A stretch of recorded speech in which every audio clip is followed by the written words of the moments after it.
Hai, jumpa kembali dengan saya Ike Farida dalam Indonesia Law Study. Mari 7 menit bersama saya kita belajar hukum. Untuk episode kali ini saya akan membahas tentang cash on delivery di dalam e-commerce. Cash on delivery adalah bayar di tempat ketika kita membeli sesuatu namun pembayaran dilakukan di tempat. E-commerce sendiri itu apa? E-commerce adalah perdagangan secara elektronik. Di Indonesia diatur dalam PP nomor 80 tahun 2019 tentang perdagangan melalui sistem elektronik, ya. Apa itu perdagangan melalui sistem elektronik itu? Yaitu dilakukan melalui perangkat dan prosedur elektronik. Jadi mekanismenya begini, pembeli memilih barang melalui internet. Kemudian mereka memilih metode pembayaran melalui pembayaran di tempat. Jadi tidak dibayarkan langsung dengan transfer ataupun dengan melalui ATM atau apapun, tapi pembayaran dilakukan melalui di rumah kita, di tempat yang akan dikirim barang. Penjual misalnya adalah toko ABC. Toko ABC ini dia menjual barang, misalnya gelas.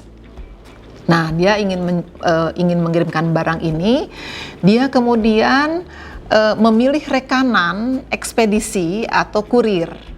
Bisa saja kurir PT X, kurir PT Y, ya, tergantung mereka kerjasama dengan siapa.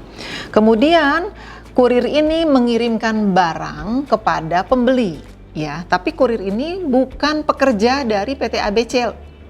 Kurir ini hanya vendor dari si PT ABC, kerjasama antara perusahaan PT ABC dengan perusahaan PT X.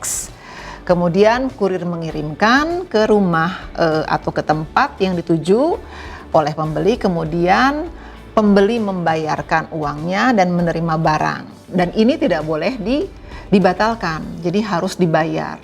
Bagaimana kalau barang yang dibeli ternyata tidak sesuai dengan yang kita pesan? Nah, ini ada metode tersendiri, yaitu metodenya adalah dengan mekanisme retur barang dari penyelenggara dari e-commerce sendiri, seperti itu.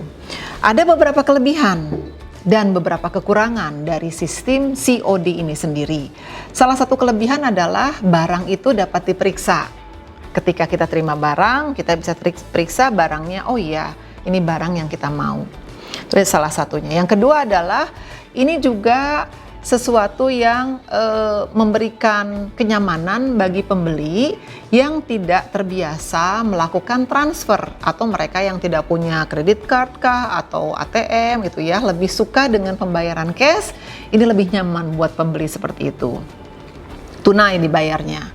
Kemudian yang ketiga adalah ini untuk pembeli yang menengah bawah juga ini cukup nyaman, ya, seperti itu. Itu salah satu, itu beberapa kelebihan.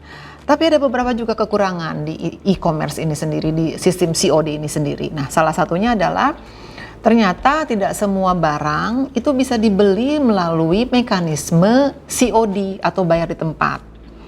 Apalagi kalau tempatnya itu jauh. Susah juga, kekurangannya adalah ketika si konsumen atau pembeli itu tidak ada di tempat. Jadi si kurirnya ini jadi kebingungan, ini mau kirim kemana, di rumah kosong misalnya.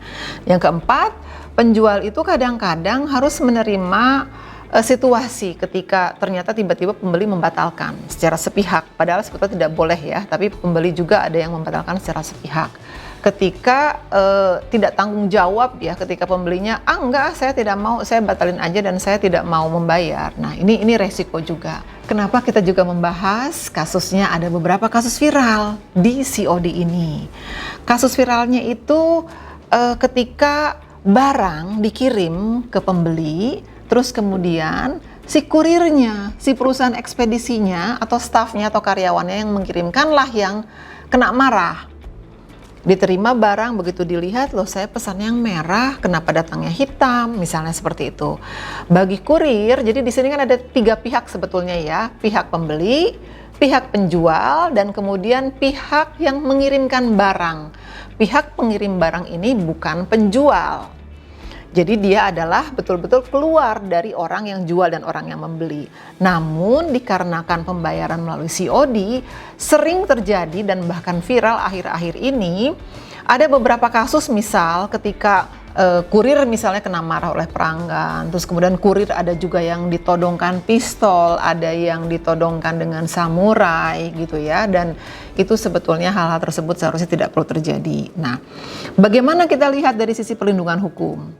Bagi penjual apabila diputus secara dibatalkan secara sepihak, penjual bisa memproses ini sebagai bagian dari perbuatan yang wan prestasi atau tidak berprestasi, karena sudah ada kontrak antara pembeli dan penjual sudah menyiapkan barang, ternyata pembeli memutus sepihak.